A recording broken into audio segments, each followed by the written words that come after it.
উখড়া অঞ্চল তৃণমূল কংগ্রেসের পক্ষ থেকে পাহলগ্রাম সন্ত্রাসী হামলায় নিহতদের প্রতি শ্রদ্ধা জানাতে একটি শান্তি মিছিলের আয়োজন করা হয়। এই পদযাত্রাটি সমগ্র উখড়া অঞ্চল জুড়ে হয়েছিল। এ সময় উপস্থিত ছিলেন উখড়া গ্রাম পঞ্চায়েতের প্রধান মিনা কোলে, উপপ্রধান সরম সাইগল, জেলা পরিষদের সদস্য কৃষ্ণা ব্যানার্জি, সমাজসেবক রাজু মুখার্জি এবং সমস্ত সদস্যরা উপস্থিত ছিলেন। অন্ডাল থেকে অজিত পেশা, রিপোর্ট নিউজে।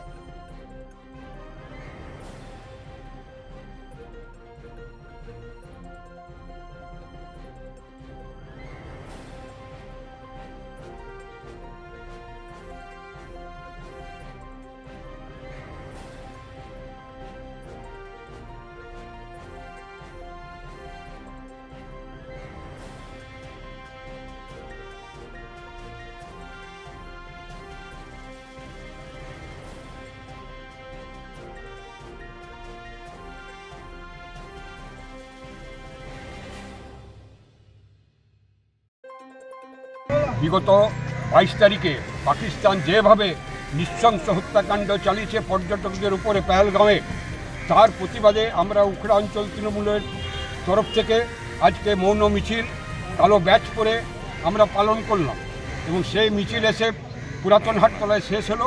সেখানে শহীদ বেদিতে আমরা 26টি শহীদের আমরা মোমবাতি জ্বালিয়ে তাদেরকে শ্রদ্ধা জানালাম এবং পুষ্পর মাধ্যমে তাদেরকে আমরা ভক্তি শ্রদ্ধা এবং প্রণাম জানালাম। এই যে জম্মু কাশ্মীরের পেহেলগাঁয়ে এই জঙ্গি হামলায় আমাদের 26 জন ভারতীয় নাগরিক পর্যটক বিশেষ করে মারা গেছেন।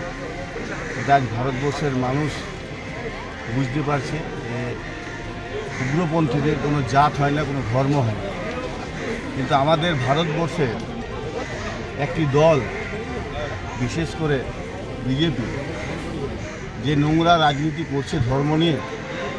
আজকে পেহেলগাঁওয়ের যে ঘটনা, ভারতবর্ষের মানুষ প্রমাণ করে দিয়েছে যে ভারতবর্ষ ধর্মনিরপেক্ষ দেশ ছিল, আছে, থাকবে।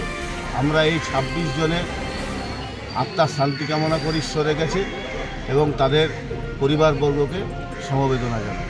এটাই আমাদের উখড়া অঞ্চল তৃণমূল কংগ্রেসের তরফ থেকে আজকের কর্মসূচি।